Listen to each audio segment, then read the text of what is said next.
Kami siap untuk mendengarkan firman-Mu. Setiap bejana hidup kami yang kami bawa berisi kebenaran-Mu, penuhkan dengan kuasa firman-Mu, supaya kami dimerdekakan untuk hidup berjalan bersama Yesus di dalam kebenaran firman-Mu. Di dalam nama Yesus Tuhan yang hidup, kami berdoa menyerahkan memberikan firman Tuhan saat ini. Haleluya, amin. Shalom. Sekali lagi shalom. Selamat dulu kembali. Sidang jemaat yang dikasihi Tuhan Yesus Kristus. 1 Yohanes pasal 1 ayat 5 sampai yang ke-10. Saya akan membacakan firman Tuhan ini untuk kita semua.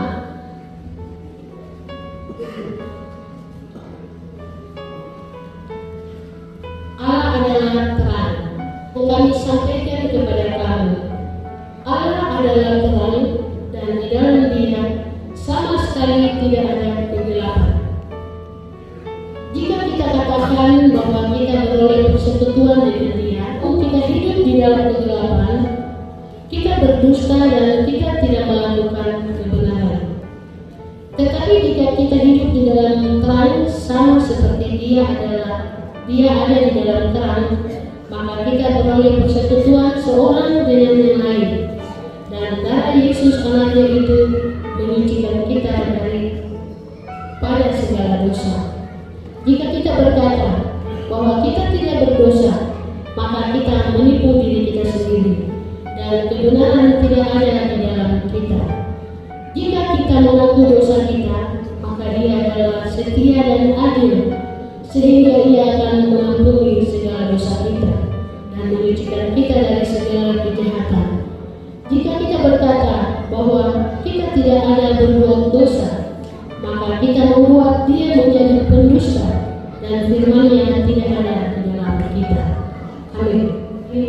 Kitab Amsal pasal 14 ayatnya yang ke-34. Ayatnya yang ke-34. Kebenaran meninggikan derajat bangsa, tetapi dosa adalah noda bangsa. Kebenaran meninggikan derajat bangsa, itu tema kita hari ini. Kebenaran, sama-sama baca 2, 3. Kebenaran meninggikan derajat bangsa, tetapi dosa adalah noda bangsa. Mazmur pasal 33 ayatnya yang ke-12. Kita membacanya bersama-sama. Berbahagialah bangsa yang Allahnya ialah Tuhan, suku bangsa yang dipilihnya menjadi miliknya sendiri. Setiap suku bangsa adalah milik Tuhan. Amin. Darah Yesus Kristus. Jadi di sini ada 3 kebenaran yang kita mau pelajari. Kita mau renungkan. Kebenaran meninggikan derajat bangsa, tetapi dosa adalah noda bangsa. Biasa kita katakan ini kota Injil. Satu orang minum mabuk, satu orang main togel, kita langsung bilang orang Tiong itu banyak main togel. Padahal tidak semua. Satu orang punya kelakuan, semua nama-nama Tuhan di bawah, nama keluarga di bawah, nama kota di bawah, nama desa di bawah, nama keluarga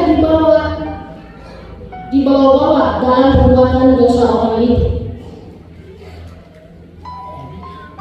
Biasa kebiasaan kita, satu orang buat dosa, keluarga tanggung semua, bayar denda, sudah selesai, tapi tidak dengan dosa kita.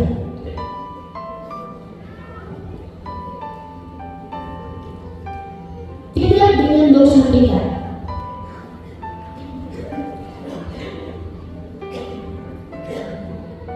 Kalau Allah bertanya kepada kita seperti ini, mengapa aku harus mengizinkan engkau masuk ke surgaku? Layakkah engkau masuk surga? Tuhan tanya. Kalau kita jawab apa? Layak? Oh, saya layak. Karena saya melakukan banyak perbuatan baik, saya rajin beribadah, saya melakukan banyak hal. Waktu Natal saya orang berapa? Waktu pendirian gereja saya berapa? Itu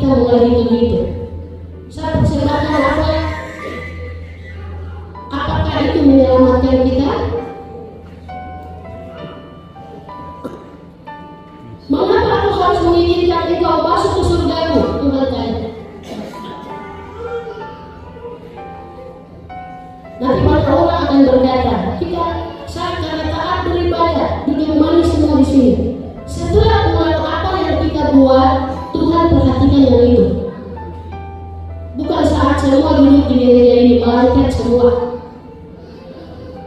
Tapi setiap keseharian hidup kita di luar dari gereja ini, itu yang Tuhan lihat. Itu yang Tuhan perhitungkan. Bapak Ibu saudara yang dikasih Tuhan Yesus, Injil datang di tanah Papua itu sudah 169 tahun besok, tanggal 5 Februari.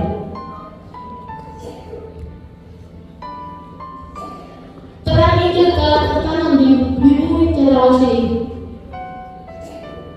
Sejak 5 Februari 1856, Tuhan mengasihi kita yang ada di suku Papua, suku bangsa Papua. Tuhan mengasihi suku bangsa Jawa, Tuhan mengasihi suku bangsa Sumatera, Tuhan mengasihi suku bangsa Sulawesi, Tuhan mengasihi suku bangsa Maluku, Tuhan mengasihi suku bangsa Papua. Sampai Tuhan mengirim hamba-hambanya, utusan-utusan datang ke Papua dari Jerman, Otto dan Geisler, menginjakan tanah, menginjakan kaki di Manokwari, dan mereka menyebut dengan nama Tuhan kami menginjak tanah ini. Sejak itu langit yang ada di atas tanah Papua, bumi yang kita injak sudah diklaim dalam nama Yesus.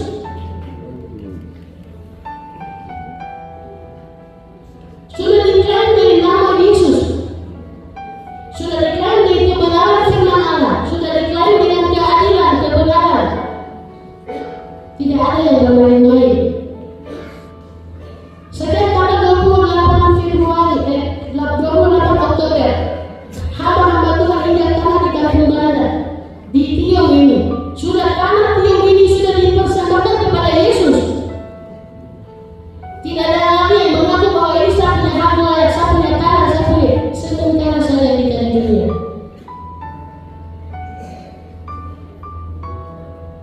Kuasa Injil yang menyelamatkan kita. Terang Injil yang tertanam di kota ini. Terang Injil yang tertanam di bumi Cendrawasih ini. Bumi di mana Papua kita tinggal ini sudah dimeteraikan di dalam nama Yesus. Jadi semua kita yang tinggal ini sudah dikuduskan, disucikan hidup kita saat kita menerima Yesus Kristus sebagai Tuhan dan Juru Selamat dalam hidup kita. Terang Injil itu. Di sini katakan, kebenaran meninggikan derajat bangsa, tetapi dosa adalah noda bangsa. Kebenaran dengan dosa ini selalu berjalan beriringan dalam hidup kita. Kita tahu itu dosa, tapi kita tetap lakukan. Kita manipulasi kiri kanan seolah itu hal yang benar. Kita membenarkan dosa.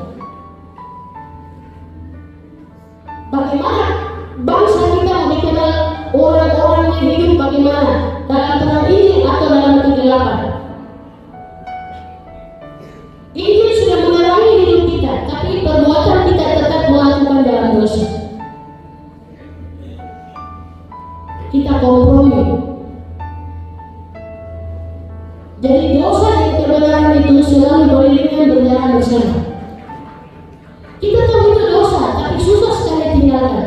Ada dosa-dosa kesayangan juga. Yang suami tidak tahu, istri tidak tahu, jemaat tidak tahu, ada kita dan Tuhan saja. Bapak Ibu yang dikasihi Tuhan Yesus Kristus. Dulu kita adalah kita hidup dalam kegelapan, tetapi sekarang kita adalah terang di dalam Tuhan. Amin. Sebab itu hiduplah sebagai anak-anak terang yang membawa kedamaian, keadilan, kebenaran. Nyatakan itu di tanah ini. Tadi mungkin datang dari sana, Bapak Ibu lihat sampah berserakan di kanan. Itu memang karena acara, tidak apa-apa. Bagaimana dengan sampah-sampah di dalam hidup kita? Sudah berapa kali kita dengar firman Tuhan yang menjadi terang dalam hidup kita? Firman-Mu pelita bagi kakiku, terang bagi jalanku. Tapi apakah jalan kita diterangi oleh firman itu? Pelita itu yang menerangi jalan dalam hidup kita. Walaupun kita tahu kebenaran, tapi dosa selalu mengikuti.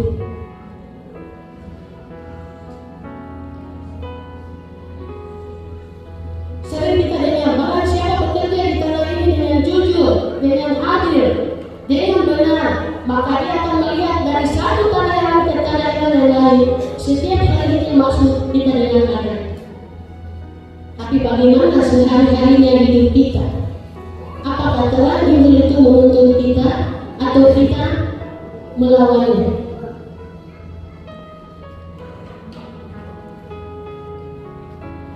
Kebenaran meninggikan derajat bangsa. Untuk meninggikan derajat kita, kita berusaha segala macam untuk meninggikan derajat diri kita, derajat pekerjaan kita, derajat keluarga kita, derajat bangsa suku bangsa kita.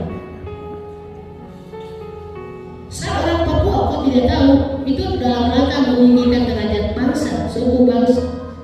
Seorang Tio, kau dari mana? Kau tidak tahu. Kata-kata itu selalu kita ucapkan. Itu untuk meninggikan derajat kita. Tapi ada 3 kebenaran yang kita mau belajar hari ini.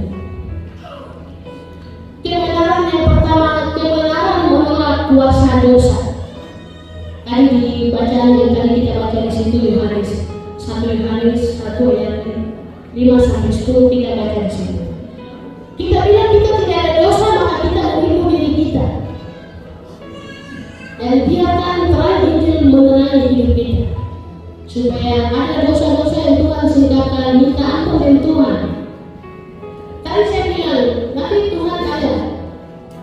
Perbuatan baik kita itu mau lakukan sampai kapan? Ibu-ibu biasa bikin kue. Ada mentega, ada tepung, ada telur, ada bahan-bahan yang lain. Misalnya telur ada 10, 9 bagus, 1 saja tidak baik, busuk. Apakah kuenya bagus? Kue yang dibuat itu walaupun dia lainnya bagus semua, ada 1 telur yang tidak bagus. Itu pasti tidak bagus. Jadi perbuatan baik apa yang kita mau andalkan, yang akan menyelamatkan kita masuk surga?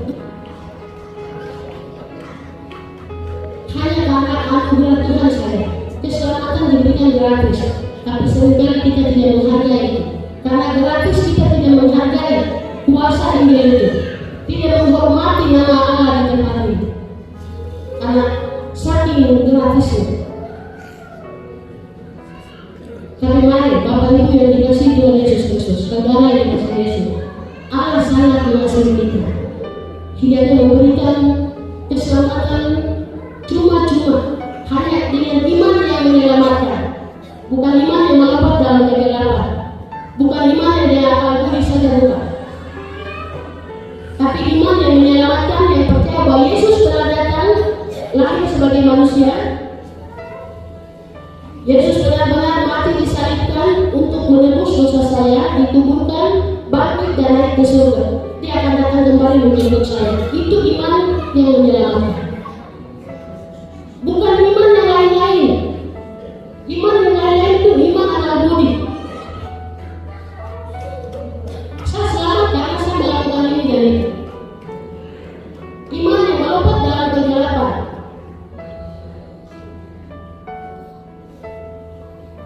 Jadi mari Bapak Ibu yang dikasihi Tuhan. Yang pertama, kebenaran itu harus menolak kuasa dosa. Kita tahu itu dosa, jangan kompromi, jangan mau, jangan dimanipulasi, karena kita tahu itu dosa. Seberapa benar harus kita hidup benar itu. Tidak ada yang benar, kita dibenarkan hanya karena darah Yesus. Kita diselamatkan karena Tuhan Yesus menebus hidup untuk kita. Kebenaran yang kedua adalah kebenaran yang memperkokoh pemerintahan. Kita baca 2 Samuel 7 ayat 12. Di dalam mengatur pemerintahan pun, di dalam rumah tangga kita, di dalam pekerjaan kita, bahkan di tempat pekerjaan pelayanan kita, kebenaran memperkokoh pemerintahan itu. Kalau kita melakukan benar, maka Tuhan akan memperkokoh pekerjaan kita, keluarga kita, pelayanan kita. Tuhan akan kokoh. Ini janji Tuhan kepada Daud dan keturunannya. Ada yang sudah dapat baca langsung, berdiri baca 2 Samuel pasal 7 ayat 16.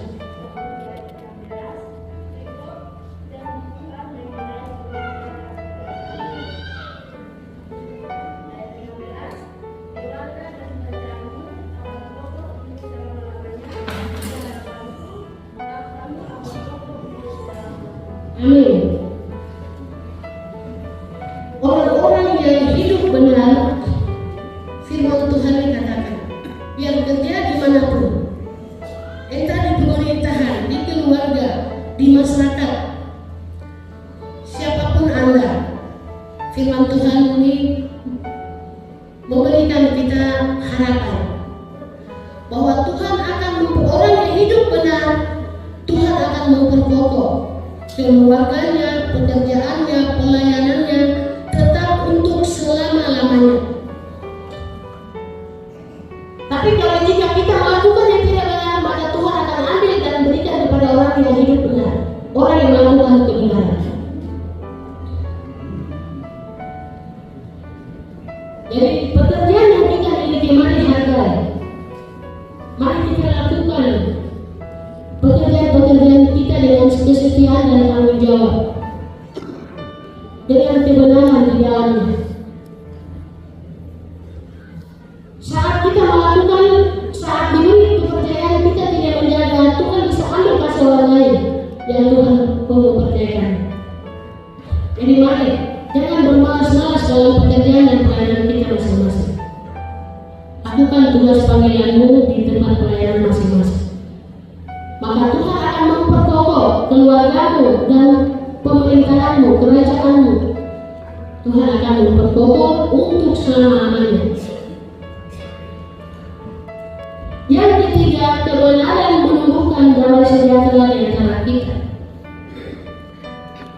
Jadi semua kita dari suku bangsa apapun, kebenaran meninggikan derajat bangsa, suku-suku bangsa kita. Suku di Papua ini yang Tuhan telah tebus dengan damai. Kebenaran menumbuhkan damai sejahtera di antara kita. Kita yang ada di dunia ini, kita dulunya tidak saling kenal. Kita dari suku mana saja. Saya walaupun Papua, tapi saya ada di sekitar suku Sultan sana. Mama sore lain, bapak sore lain dari Maluku. Tuhan untuk memenuhi panggilan Tuhan ada di Tio ini, dan Tuhan pakai hidup mereka menjadi berkat, dan juga bapak mama semua. Dan sekarang ini kita yang ada, kita dulunya tidak saling kenal, karena kuasa terang Injil itu yang mendamaikan semua orang hingga kita ada di tengah-tengah suku Melayu di sini. Di mana bumi dipijak, langit dijunjung, itu peribahasa. Karena dosa adalah noda bangsa. Jadi bicara noda ini pasti sudah kita pakaian yang noda kita harus cuci dari sabun supaya dia bersih kembali, atau pemutih. Kita selalu berusaha untuk menghilangkan noda-noda. Tapi noda suatu bangsa itu menurunkan derajat bangsa itu. Jadi mari kebenaran meninggikan derajat saya, tetapi dosa saya menurunkan derajat bangsa itu. Diri saya itu. Nama baik yang berharga dari kekayaan besar dikasih orang yang baik daripada kekayaan dari bangsa. Nama baik jaga. Kebenaran menumbuhkan damai sejahtera. Kebenaran itu hanya di dalam firman Tuhan. Karena kita punya kebenaran itu beda-beda. Tingkatan kebenaran yang kita punya itu beda-beda. Jadi mari kebenaran firman Tuhan yang memerdekakan kita itu yang kita pegang. Terang Injil Kristus yang datang di tanah Papua menerangi hidup kita semua yang tinggal di tanah Papua. Dan kita juga bisa hidup berdampingan dengan saudara-saudara kita seiman, saudara-saudara kita yang beragama berbeda agama di tanah Papua. Biasa saya dengar kesaksian, dulu Injil belum datang di Tiong ini, baku paralo, tidak bisa makan tenang, tidak bisa bebas. Tapi sejak Injil datang di kota Tiong ini, maka kita bisa berdamai dengan semua orang, berdamai dengan setiap suku yang ada di tanah ini, setiap suku bangsa yang ada di Papua, bahkan seluruh Nusantara ini. Kita bisa berdamai, bisa pergi kemana-mana dengan bebas. Itu karena ada damai di antara kita semua. Amin. Maukah kita menjadi pembawa-pembawa damai di keluarga kita, di pekerjaan kita, di pemerintahan, di mana saja? Mari kita menjadi pembawa damai. Karena orang-orang yang membawa damai itu akan memiliki bumi. Jadi Bapak Ibu yang dikasihi Tuhan Yesus Kristus, demikian yang bisa kita renungkan dari firman Tuhan ini. Ayat hafalan kita sama-sama kita hafal. Amsal pasal 14 ayat yang ke-34. Kebenaran meninggikan derajat bangsa, tetapi dosa adalah noda bangsa. Ayo kita lakukan kebenaran supaya kita menjaga nama baik kita dimanapun kita berada dan melayani. Ada banyak kunci, tapi hanya satu kunci yang benar untuk membuka pintu surga, yaitu iman yang menyelamatkan di dalam Yesus Kristus. Amin. Kunci yang lain tidak bisa membuka pintu surga tadi adalah iman yang tidak menyelamatkan. Yang tadi iman yang melompat dalam gelap, iman sementara, iman yang hanya di angkasa. Tapi milikilah iman yang menyelamatkan. Mengandalkan Yesus dan menyerahkan hidup kita sebenarnya pada Yesus. Jadi itu Injil yang datang mencari dan menyelamatkan kita. Jadi besok dirayakan masing-masing biarlah merefleksi hari perkabaran ini di tanah Papua ini. Bagaimana kita menerapkan kebenaran Allah dalam hidup kita? Kita sudah menjadi pelaku saja atau menjadi pendengar saja? Itu masing-masing kita refleksi. Mari berkarya buat Tuhan, melayani Tuhan, melayani sesama, melayani keluarga dengan kebenaran firman Allah. Tuhan Yesus memberkati kita semua.